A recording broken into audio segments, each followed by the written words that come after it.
महाराष्ट्रात आता देशी गायींची ओळख राजमाता गोमाता अशी असेल। भारतीय संस्कृती जपणाऱ्या देवाभाऊंच्या महायुती सरकारने हा मोलाचा निर्णय घेतला आहे। या संबंधीचा शासकीय अध्यादेश नुकताच जारी करण्यात आला आहे। महाराष्ट्रात देशी गायींच्या संख्येत वाढ करून त्यांचं संवर्धन करण्याच्या दृष्टीने देशी गायींच्या पालन पोषणासाठी पशुपालकांना प्रेरित करण्यासाठी हा महत्त्वाचा निर्णय घेण्यात आला आहे।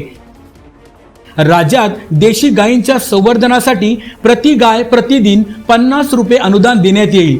गोशाळांना अत्यल्प उत्पन्न असल्याने त्यांच्या मदतीसाठी हा निर्णय घेण्यात आला आहे। त्या देशी गायीचं संवर्धन झालं पाहिजे म्हणून हा दर्जा देण्यात आलेला आहे।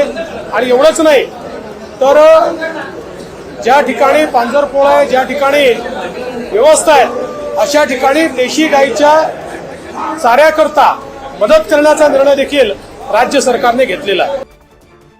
या योजनेची अंमलबजावणी ऑनलाईन पद्धतीने केली जाणार आहे। यासाठी राज्यातील प्रत्येक जिल्ह्यात गोशाळा पडताळणी समिती असेल। या निर्णयामुळे गोमातेचं रक्षण होणार आहे। गायीला गोमातेचा दर्जा देण्याची प्रलंबित मागणी महायुती सरकारनं पूर्ण केल्याने हिंदुत्ववादी संघटनांनी महायुती सरकारचे आभार मानले आहेत।